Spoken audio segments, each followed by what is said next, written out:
We are going to get started here in just a second.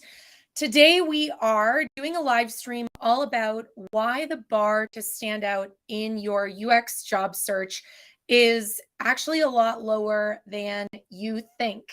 And if you've been applying to jobs or you're feeling intimidated or frustrated with the job search, I think one of the things that is probably going through your head is the fact that you think it is so hard to stand out. And I think that is a little bit of a false belief. And I want to show you exactly why today in this live stream. So, whether you are watching us on LinkedIn, YouTube, or Twitter, welcome. And just a little bit of a heads up.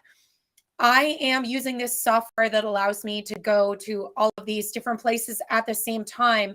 And when I type comments into the chat, you will not be able to see them on LinkedIn. So I'm going to try and say any URLs that I paste in the chat just so you don't miss anything. But if you are watching on LinkedIn and you want to make sure you don't miss any of the chat, then you'll be able to see all of the links if you pop over to the YouTube channel later.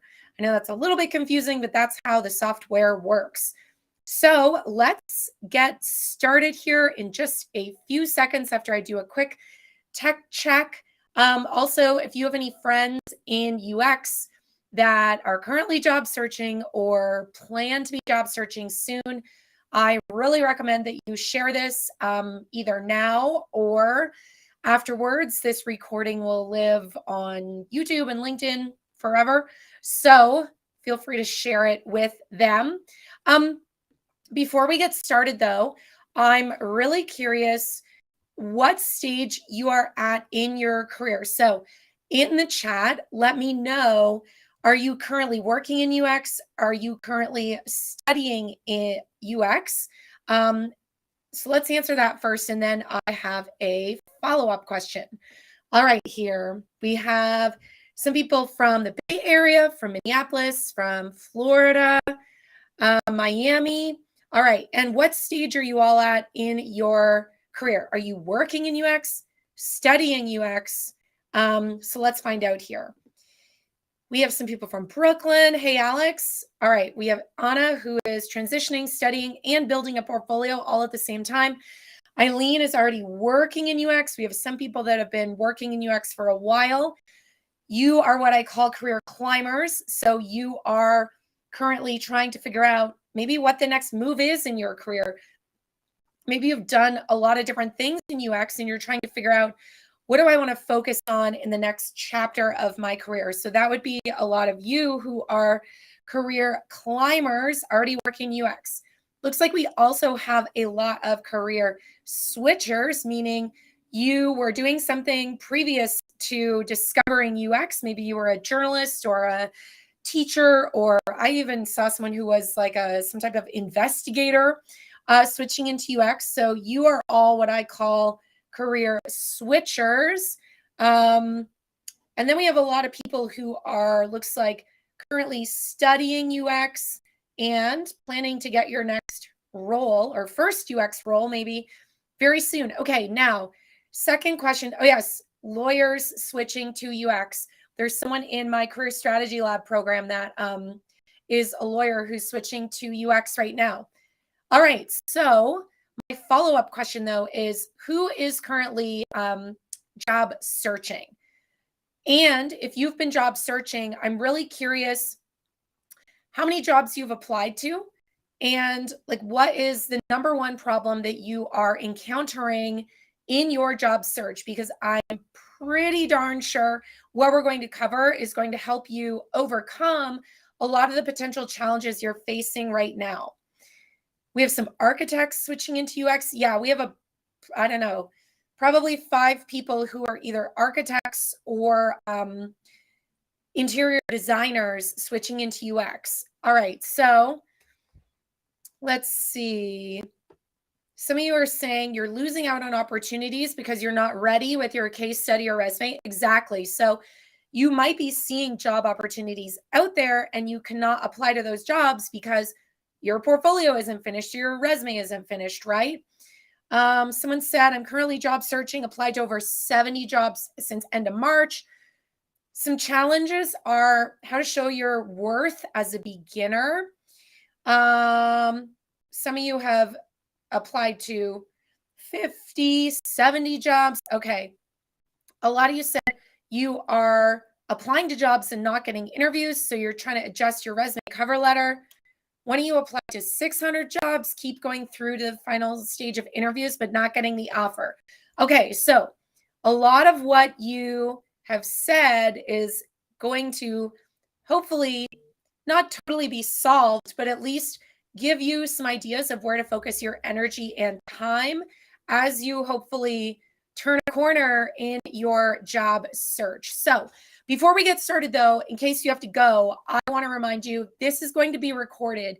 And I also want to remind you that next Thursday, June 9th, I am hosting a live workshop all about how to treat your UX career as a product and apply UX and design principles to your resume, to your job search, to your LinkedIn, to your cover letters, to how you cold email or cold message recruiters, hiring managers, etc. So next Thursday, that workshop is happening. It's called The Product of You, and it's also going to feature an open house about a program I run called Career Strategy Lab. And Career Strategy Lab is a job search accelerator that is designed to help you be applying to jobs in 45 days after joining. Some people actually get hired in 45 days. The average is about 3.5 months, but I've designed this program from the ground up to really be like a startup incubator, but for your job search. And if you're familiar with startup incubators, you know those startups come into this program and the end result is that hopefully you have some working prototype and maybe even investor money. And so with Career Strategy Lab, the idea is you come in, you get your materials ready, you're applying to jobs, and you are hired. So next Thursday, June 9, I'm going to pop a link in the chat because to come to this workshop, you need to fill out an application. So let me type it in the chat.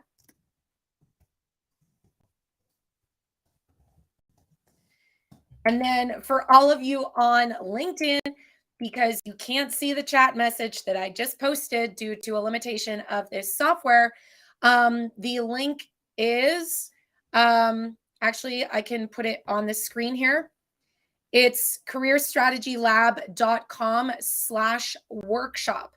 That's where you can go to fill out the application to learn more about Career Strategy Lab and that workshop next Thursday. The workshop is free. So fill that out if you are interested.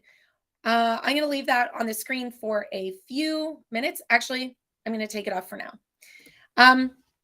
All right. So we said today we are going to talk about why the bar to stand out in your job search is actually low. Because let me know in the chat, has the thought ever crossed your mind?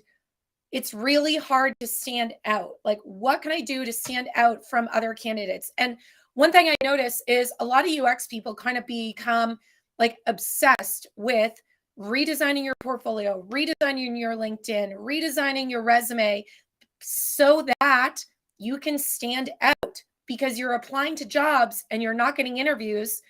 And you think to yourself, well, I'm not standing out. So I'm going to go redesign the whole thing and spend 1 or 2 weeks or maybe months doing that. Let me know in the chat if that cycle sounds familiar to you. And if maybe you have thought to yourself, I have to stand out more. I don't know how to stand out. And you just frankly kind of become obsessed with that. And the result is you're spending all this time and energy redesigning your resume, portfolio, LinkedIn, etc. Okay. Some of you in the chat are saying, yes, sounds like you're reading my mind. All right. So this cycle is super, super familiar. Someone said literally exactly, those were my next steps using your articles. Okay, awesome.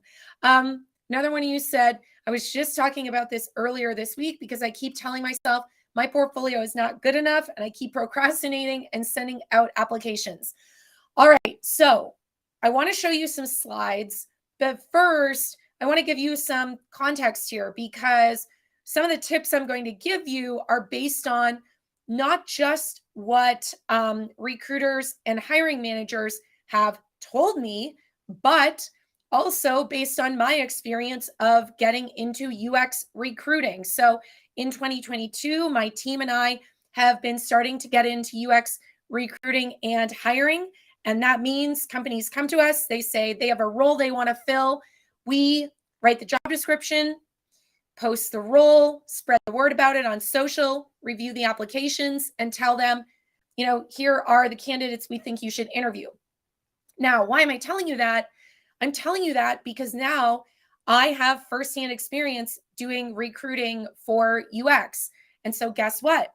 That is a ton of research where I am looking at hundreds of resumes, hundreds of LinkedIn profiles, hundreds of portfolios, and seeing which ones stand out and which ones don't. And I'm seeing all of the mistakes that come up over and over and over and over and over and over. So we will get to the slides right now. So let me share my screen here. And first of all, I want to go back to a LinkedIn post that I did a couple of months ago, and I'm going to post it in the chat. And again, if you're just joining from LinkedIn, when I paste links in the chat, it does not show up on LinkedIn. This is a limitation of the software, so I apologize. If you're looking for the link, go check out the recording of this over on YouTube, or just go to YouTube right now and you can see the chat messages I am posting. But that link I just posted is a link to this LinkedIn post where you can go read the 142 replies. So a little while ago, I posted a post on LinkedIn and it said, for people involved in UX hiring, what are the top 2 or more challenges you're encountering with UX candidates who apply to roles? And then I added a little caveat and I said, don't tell me your opinion, only reply if you actually are involved in UX hiring. And thankfully, people were pretty good with the comments. It didn't turn into a big complaint fest about recruiters. So what did people say though? I want to show you some of the replies because there's a theme that comes up. But I also really encourage you to go and read a lot of the comments, because there are so many good insights. And as I said, these people were actually involved in UX recruiting and hiring. It wasn't just people's opinions. So first reply, this is a theme where candidates don't think about the stakeholders and users of the job interview itself. And I would extend that to people don't think about the user of the resume, the user of the portfolio, the user of the LinkedIn profile. And that is a big, big problem. And this person said, there's a lack of design thinking when job hunting, and candidates are very egocentric. Most application materials talk only about themselves and what they want. They rarely consider the audience they talk with, the position they're applying to.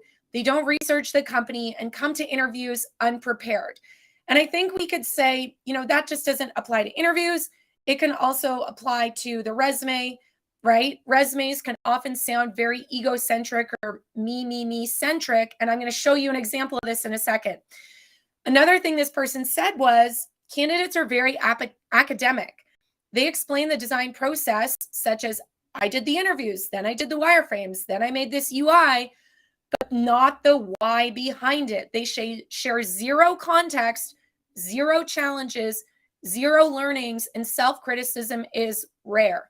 So the takeaway here is that, number one, you need to consider the user of your resume, portfolio, LinkedIn, etc. Takeaway number 2 is that you don't want to just tell people what you did. You want to explain to them how you did it, why you did it, what happened, etc. And I'm going to show you an example of this so you know exactly how to go and improve your resume, your LinkedIn, whatever, hopefully this weekend. All right. Another one of the replies.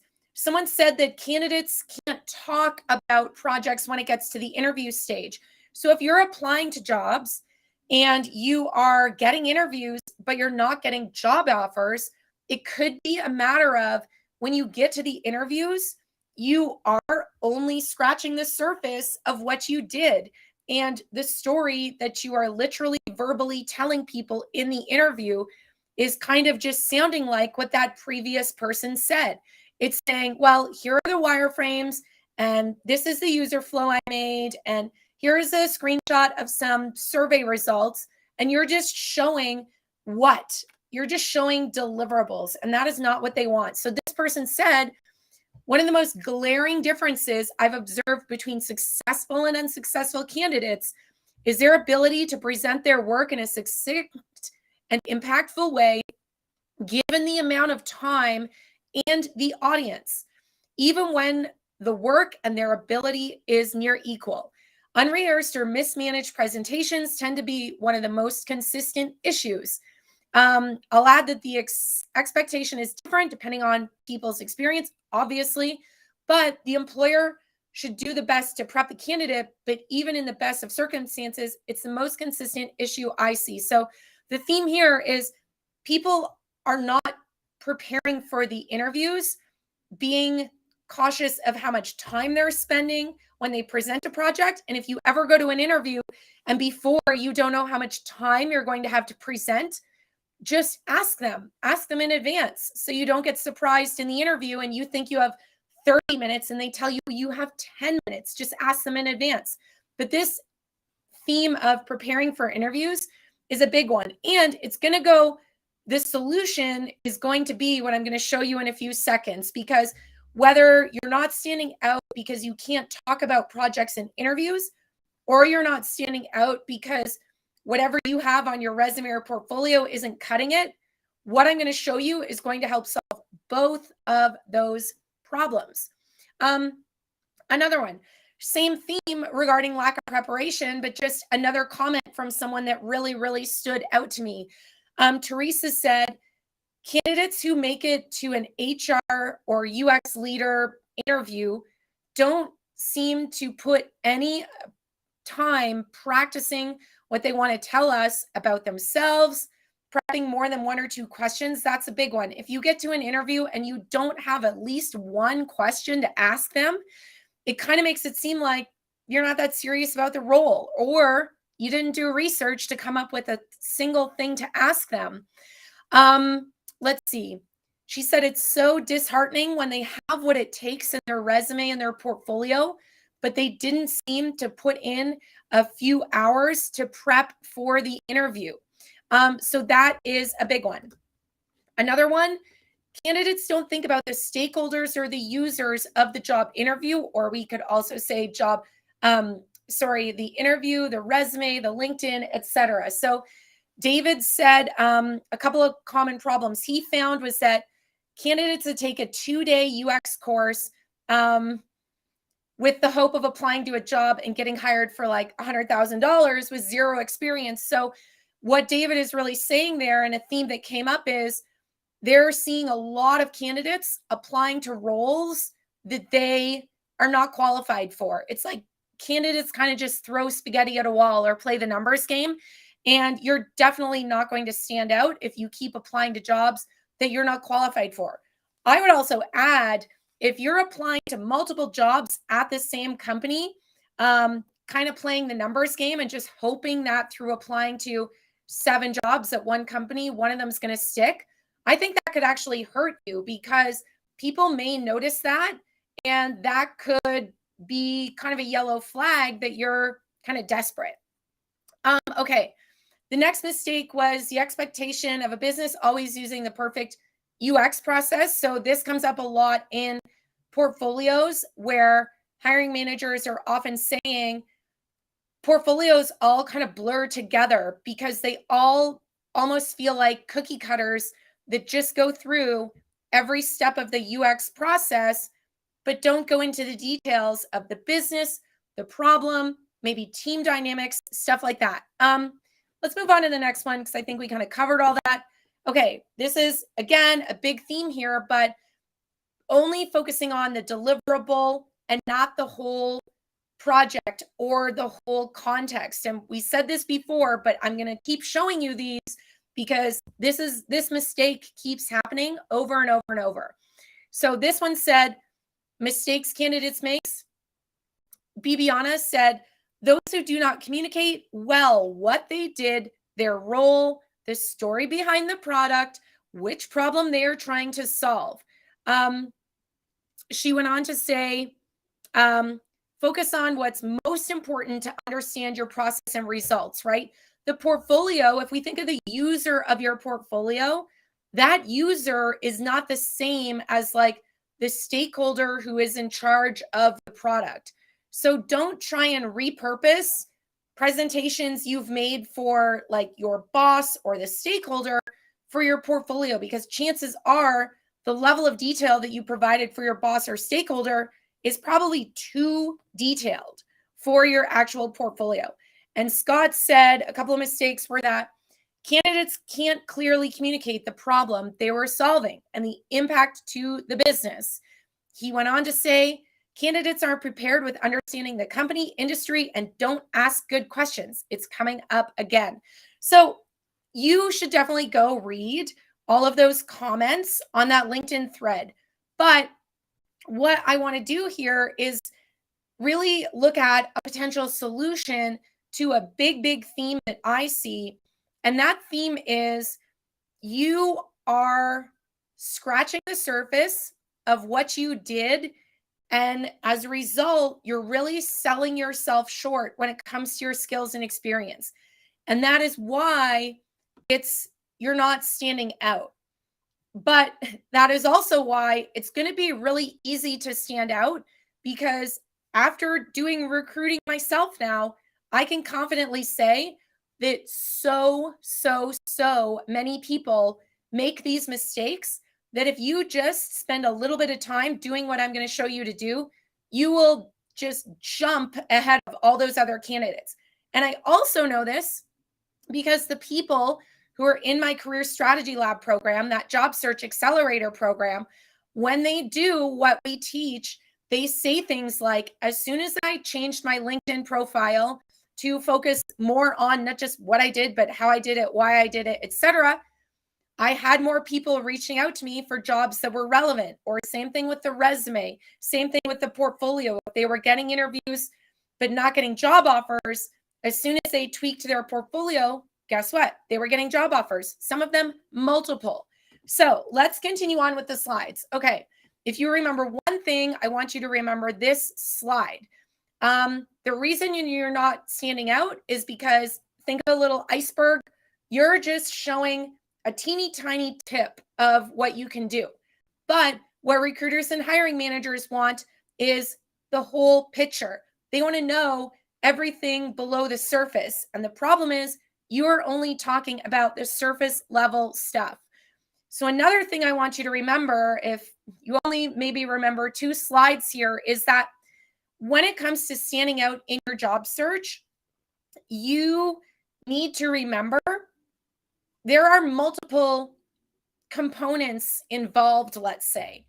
So a lot of you, and let me know in the chat, have a lot of you maybe focused a lot on your resume and kind of just spent an hour on your portfolio? Or did you spend 2 weeks on your portfolio or 2 months and 2 hours on your resume? Let me know in the chat if you've kind of maybe given more attention to different components in your, what I call career materials, all of these assets that really go into what it takes to apply for jobs, whether it's a cover letter, a resume, a LinkedIn, a portfolio, emails you're sending to people. But remember this slide, because these are all the different touch points that are involved in your job search.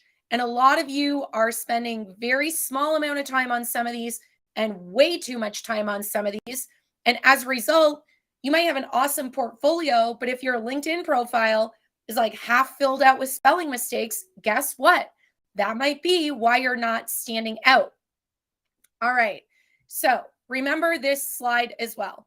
But what I want to do is really, really focus in on just one asset, the resume, just to give us a really simple example, because what I'm going to show you can be applied to your LinkedIn, your portfolio, etc. So the whole point of today is to help you see why the bar to stand out is super low.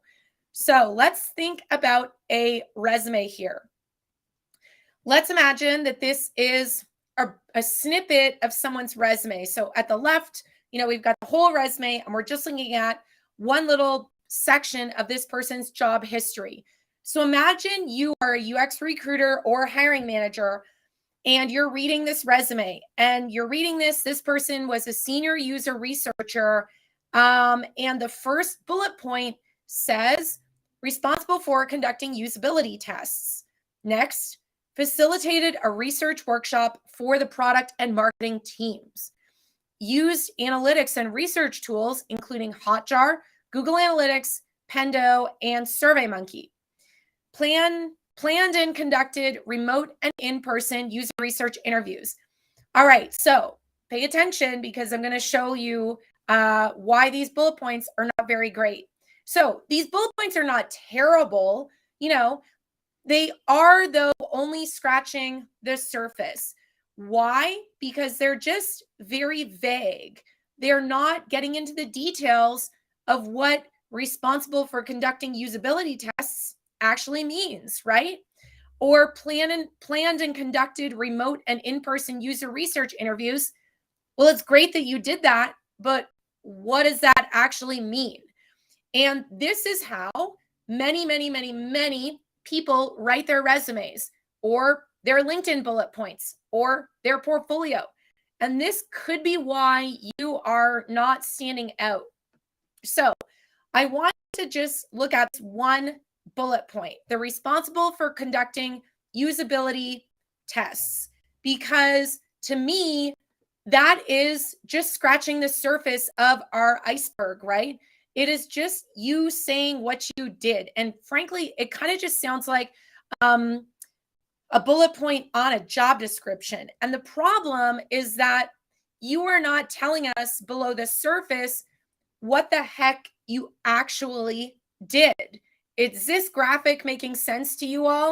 Are you maybe thinking to yourself, when I think of my resume, I'm only scratching the surface. I'm only doing the tip of the iceberg? Let me know in the chat, because I'm really curious. I'm going to catch up on some of the chat here and see if there's any questions we should answer in the Q&A at the end. So let me just do that while you guys are answering my question of, is this graphic making sense? And are you maybe thinking to yourself, uh-oh, I might be only just talking about what I did and not going to the details of what I actually did. All right, so let's go back to our example. So remember, we said, whoops, over here. We said responsible for conducting usability tests. That was back in this bullet point of the fake resume, right? Okay, so responsible for conducting usability tests. The problem is that, what does that actually mean? So potentially, we want to be able to hear more about what those usability tests were. So let's look at this second bullet point. A better version of that bullet point might be conducted usability testing and worked with 2 designers to improve the checkout and findability of popular items, previous orders, and favorites. So another example. Let's stay on that example, actually, not to confuse ourselves. But if we only say responsible for conducting usability tests, what are the questions that come up? Well, I think to myself, well, what were you doing usability testing on? Like, tell me about the part of that product. Were they in-person or remote usability tests? What happened as a result of those usability tests? How many people did you do the usability testing with, right? And that bullet point that I just read is an example of how we could improve that bullet point up top of just responsible for conducting usability tests. So by saying conducted usability testing, and worked with 2 designers to improve the checkout and findability of popular items, previous orders, and favorites. Now we know that you were not just doing usability testing alone. You were working with the designers kind of collaboratively to do the testing and implement the findings to then improve the UX of the checkout. Other things we could do here, and you're probably noticing this in the other bullet points, where possible, we could be talking about the outcomes or the what happened. So sometimes that might be percent increases of revenue or decrease of cart abandonment if it's an e-commerce website or something. But the point here is that by just saying, I was responsible for conducting usability tests, or I was responsible for making wireframes. Well, questions come up. What were the wireframes of? How many wireframes were there? What type of product was it? Was it 2 wireframes or was it 200 wireframes? So that is how you can get a little bit more detailed with your bullet points. But a good rule of thumb is that if you're only just saying what you did and you're not getting into the details of how you did it, what happened, who you did it with even, what part of the product you did it on, that is how you can stand out a little bit more. So everyone in the chat, let me know, based on what we just went through, are you seeing how maybe you're guilty of having bullet points that only focus on the what, and you need to go back and do bullet points like these that focus on what, how, where, when, why, who, what happened, right? Let me know in the chat and see. All right. Let's go back to the chat. All right, I see a lot of questions, but I'm curious if this is making sense to you and if you feel like if you were looking at your resume, you'd think, yep, my resume is guilty of only focusing on the what. Let me know if that's you. All right, I see a few of you saying, yep, my resume is just a bunch of responsibilities. I need to go and add the why, how, results, etc. Exactly. Okay, so hopefully going forward, this would be a good slide to remember as well.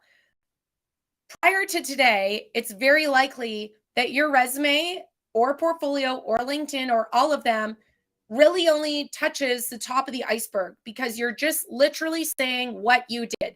I was responsible for wireframes. I was responsible for usability testing. I was responsible for a design system, right?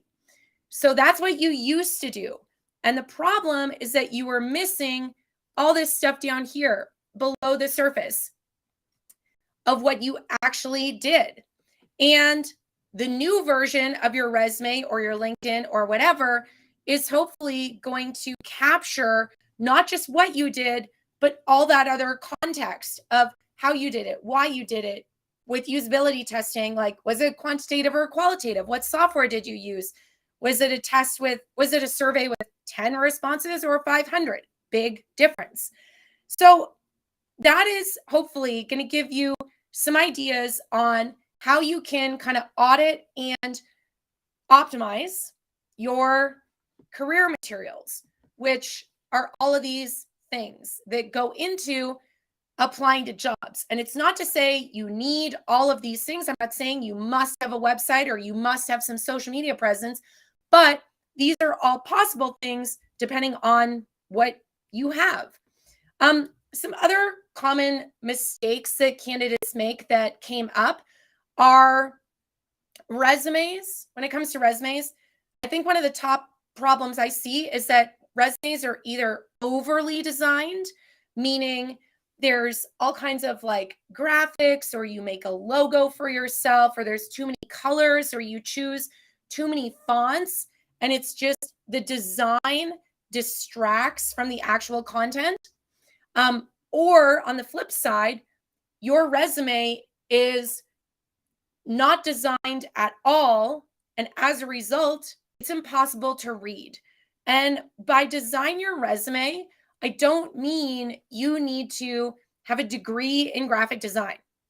What I mean is that if your resume, if you've smushed it all onto one page, and to do that, you made it 8 or 9 point font, and your bullet points don't have any spacing in between them, and everything is just really close together and hard to read, that's going to make your resume stand out as one that recruiters and hiring managers, they see it and they're like, oh, it's really hard to read. Like, for example, literally, let's do a demo. If we, hold on. Okay, so see how these bullet points have space in between them? Oops. All right, I should have done this before. So these bullet points, you know, they have space in between them. And just in case you're not sure what I mean, space, okay? But a lot of your resumes, this is what you guys do, because I see it multiple times a day and it annoys me so much. Okay, look at that. That is what I call a wall of text. It's just, sure, there's bullet points, but to me, it's kind of useless because it's all smush together. As soon as you add space in between your bullet points, what happens? Do you guys see the difference? Because I literally say this like 5 times a day and people keep making this mistake. So I want everyone in the world to understand this. This is not good. This is a wall of text. And this is what a lot of your resumes look like. And it makes it super hard to read. But when you do this, put space, it's like a million times better. So that's an example of how you could probably just go make that change on your resume. And it's a lot easier right now. I'm seeing some of you say you can't see some links in the YouTube comment or the LinkedIn comments. Yes, if you're just joining us, due to the software we're using or maybe LinkedIn, when I paste a link, it only shows up on YouTube. So I'm sorry, I can't fix that. It's just the way this software works. I'm using Restream to be on YouTube, LinkedIn, and Twitter all at once. But that is the answer to that question, guys. But listen, do you guys see this, the difference? This smushed bullet points versus spaced bullet points, like radical improvement. So that's what I mean when I say resumes that are either overly designed or not designed because your font is so tiny, you don't do your bullet point spacing, etc. Some of you I know in the chat are saying, yeah, but my resume needs to be 1 page. And if I put spaces, it's going to be longer than 1 page. And for like the 50th time this week, your resume does not need to be 1 page. I say this all the time. I don't know who is talking to everyone, telling everyone that your resume has to be 1 page. Totally false. Go to my YouTube channel. I did another live stream 2 days ago where we talked about this. And the short version is, as soon as you try to put your resume all on 1 page, it's either going to be unreadable because you make the font size super tiny, and or you remove information. And that is how a lot of you end up with these resumes that say responsible for conducting usability tests, created wireframes, did user research. That is how you end up with these really scratch the surface resumes. Now, of course, a 5-page resume might be a little excessive. So I would aim for 2, maybe 3 if you are more experienced and you have 15 years of experience you're trying to capture on your resume. All right, let's see this. Next problem I see and that I heard from hiring managers and recruiters, spelling and grammar issues. Have someone proofread your resume, your portfolio, your LinkedIn, etc.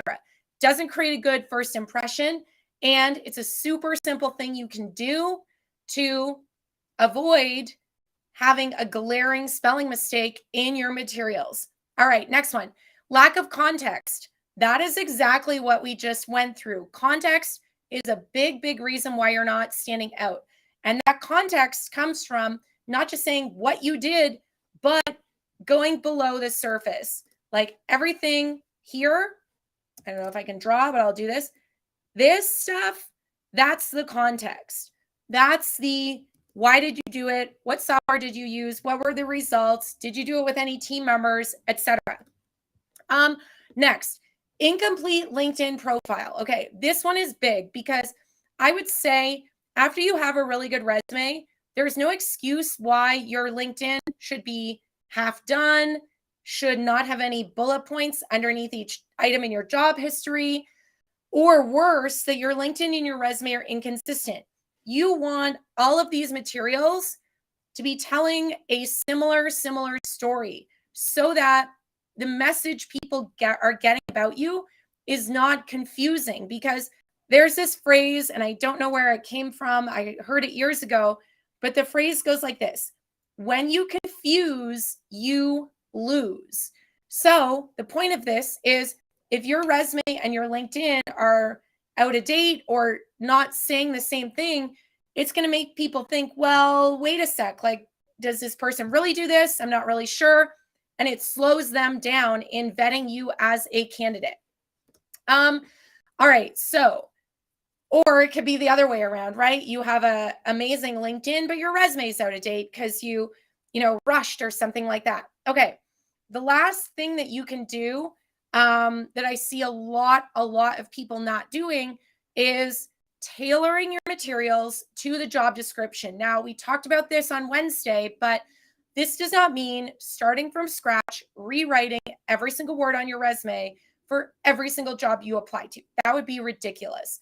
But what we want to do is think to ourselves, for every job you apply to, based on the job description, is there anything in your resume that if you could only highlight one or two things, what are those things?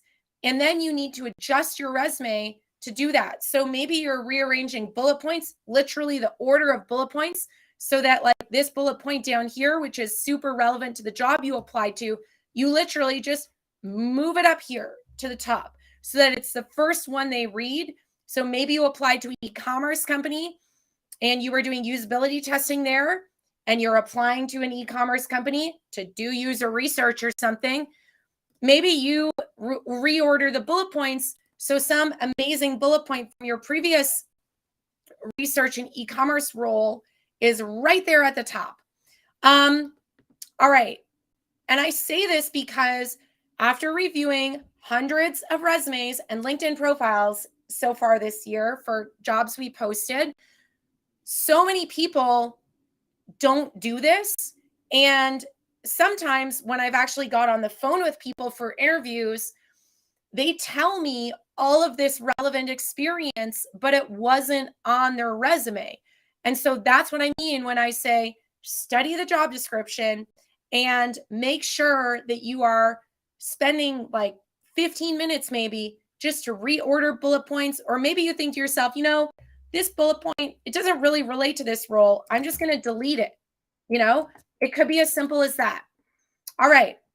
So those are some of the super common mistakes that candidates make. But I'm telling you this because so many people make these mistakes that if you just do a spell check and grammar check of your resume, you look at the design of your resume, for example, and ask yourself, like, is this maybe too designed? Have I not designed it enough? Are my bullet points all smushed together and it just looks like a big chunk of text? You will instantly be able to make some really effective changes that will help you stand out. I promise. And I say that because so many people who either have watched some of my videos on YouTube or joined Career Strategy Lab, they do these things and then they start to get more interviews or they start to get job offers. All right. I know we've covered a ton. So I want to jump into the chat. I saw some questions that I already kind of flagged, and I'm going to flag some more that might be interesting. Let's see here. Yes. Okay. We're not answering the question, does a resume need to be one page? Because I'm so sick of answering that. And I already did. It does not need to be one page. And if any of you know an article out there that's preaching that, let me know, because I would love to write an article to say why I disagree with that. All right. Let's see here. I'm going to go to some of the questions. Okay. Audrey said, do you need a personal website? Okay. So this is controversial because I know a lot of the boot camps tell you your portfolio must be a PDF, or sorry, must be a website. So there is this myth being thrown around out there that you need to have a website. I disagree for a million reasons, which are outlined in this article, which I'm going to bring up right now. This goes through a ton of pros and cons of doing a PDF or a website portfolio. And if you're on LinkedIn, you're not going to see this. So go to YouTube to grab the article link. But I would say start with a PDF. PDF going to be faster, cheaper, easier to customize in the same way that we just talked about customizing your resume. Customize your portfolio too. The other reason that I'm a big fan of focusing on a PDF first is because it introduces less chance of like problems coming up. Like what if you're doing an in-person interview and the Wi-Fi goes out? You're kind of like in a crappy position if you can't pull up your website or something. But to answer your question, start with a PDF. And then later on, you could make a website. But the big mistake people make is that they try and take all of the content of their portfolio presentation and then duplicate all of that content on their website. And to me, that's a big waste of time because then you have two documents to maintain. And so every time you add a project to your portfolio or change a project, you got to update it in two places. So I would kind of treat your website is like an MVP, minimum viable personal website, let's call it. And what you want to do is just think to yourself, like, what would be the one-pager version of a website for me?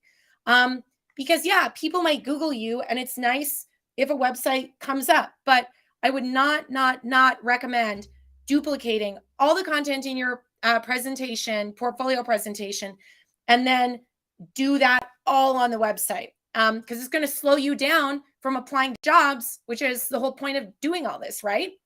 All right, Audrey, hopefully that answers your question. Okay, Marcus said, isn't this way too wordy and detailed for a resume?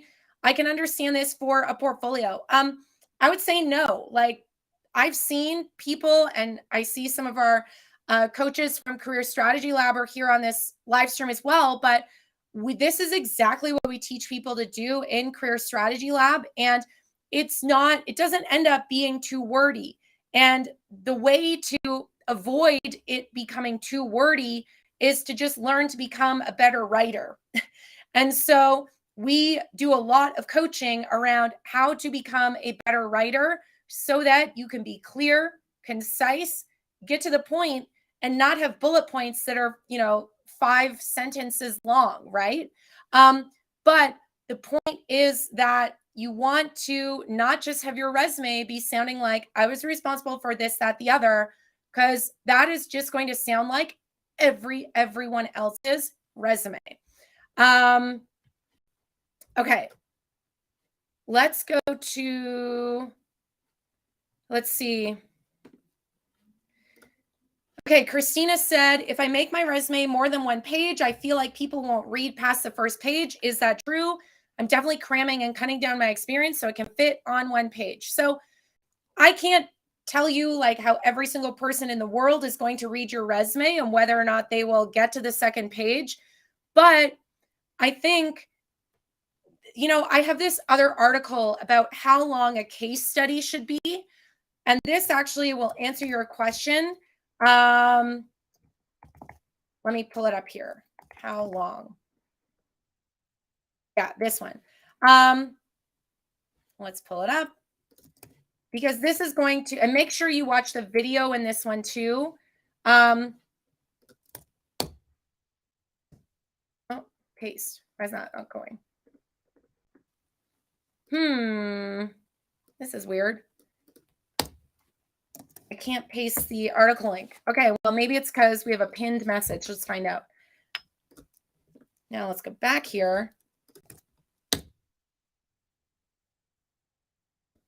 Okay, for some reason, this is not working. Okay, let's answer the question. So you said you're worried that if you make your resume more than one page, people are not going to the second page. I think, frankly, that's just like a false belief. I think that that is not something to worry about. And I think if we were to do a usability test and have like 10 recruiters or hiring managers, watch them go through resumes, I think there's a high likelihood that they would get to the second page. The reason that they may not scroll to the second page is this. If your whole resume is a super tiny font and everything is smushed together, or maybe you're using 4 different fonts on your resume and it's overly designed and you have like confetti and sprinkles and some logo you made for yourself all over the place and like a photo of yourself. If your first page of your resume looks super busy and if it's literally hard to read, then yes, I think there's a chance someone would not go to the second page of your resume. So keep that in mind. Let's go back to the questions because I pinned some to answer later. All right. Let's see. I'm going to go back here. Yeah, Marcus says, this way of writing bullet points, Marcus said, even if you're concise, there will be lists and lists of nitty-gritty concise details if you have a lot of experience. So like this is, your resume is no different than designing a product. And what do we do when we design products? We try and give the right people the right information at the right time. And so Marcus, in your case, if you have a thing and your current job you're at, you might have like 30 bullet points that you could conceivably put on there. It's up to you to decide which bullet points are the best bullet points to show evidence of my skills and experience. And if you have 30 bullet points, then great. Put those in a Google Doc, but don't have 30 bullet points for everything for that particular job history, right? But if you're applying to another job, you could kind of remix or mix and match those 30. So maybe you look at those 30 bullet points and you think the 6 best bullet points based on the job I'm applying to are these 6. And then you only use those 6. So a mistake a lot of you make is like trying to tell every single thing you did. And then, yeah, of course, it's going to be too long. So that's why we say you should tailor or customize your resume for each role you are applying to. Let's see. I want to go back to some more questions here. Oh, Sarah Cooper recommends a Chrome extension called Word Tune to shorten your bullet points. Yeah, another one I use is Grammarly. It's great, especially like I talked about with spelling and grammar. Andy said, I've checked these common mistakes by having several people look at my resume, LinkedIn profile, and more, and I still have lots of trouble landing a role, lots of interviews, but no offers. I'm too senior for some roles and too early for another. So, Andy, if you are applying to jobs, getting interviews, and not getting job offers, to me, that says there might be a problem with the actual presentation and way you verbally talk about the project in an interview. So I would maybe think back to that last interview you had and ask yourself, like, how did I feel after that interview? Did I think I did a good job at communicating, or maybe do I need to practice my presentation? Another thing you could do, and I mentioned this the other day, there's a tool called Loom, Loom.com, and it's a great way to practice doing a presentation. And you can record your screen and your face, and then, of course, the audio, and then you could go back and watch yourself doing the presentation. It will also create a transcript, so you could see, are you using the word like and etc.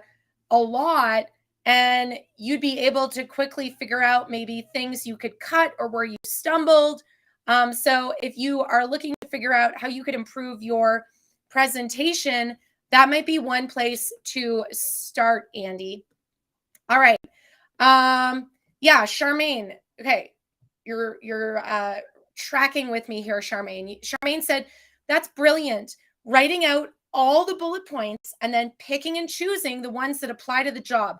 That could save you a lot of time. Exactly. So maybe you have like your actual resume as a Google Doc here. You have another Google Doc over here, which is like your master inventory of all of your bullet points that you could possibly use. Then when you apply to the job, you look at your resume, you look at the job description, and you look at that inventory of like 20 or 30 bullets or whatever, and you pull the right bullet points from this inventory and put them in your resume based on the job description. Let's see. Sarah said, Loom is how I got my first interview. I recorded myself going over my portfolio and sent that to the hiring manager. Yeah, that's very creative way to do it. It's going to save everyone time. And it's a great way to kind of talk through and present a project too. Very, very creative. All right. Let's see here. I want to see.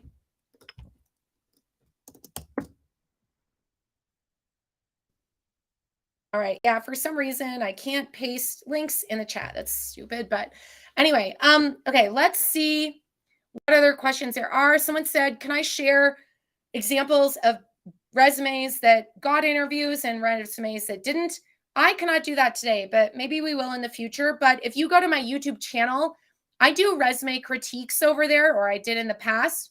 And if you just look around on my YouTube channel, there are resume critiques as well as portfolio critiques too. So you might learn something if you go check those out.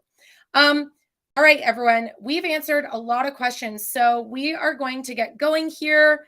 So someone asked about the tool JobScan. Yes, I like JobScan. I think it's great. The one thing is I believe after you scan your resume, basically you upload your resume to JobScan, you paste in a job you want to apply to, and they tell you, they give you a score. The one thing I would really caution you is don't become too obsessed about getting your score to, I think it's 80% or something like that, because you could easily get sucked into that trap of change your resume, upload it again, see if you get it to 80%. And that is probably not going to be the best use of your time. So, even if it's 70%, that might be good enough, right? All right, we have to go, but I want to remind you that next Thursday, we are doing that workshop all about how to treat your career, your portfolio, your resume, your LinkedIn, your job search, everything like a product. So if you want to join us, you need to go to careerstrategylab.com and /workshop. And that is how you are going to get on the list to get an invitation for the workshop. I'm going to type it in the chat here and see if we can pin it.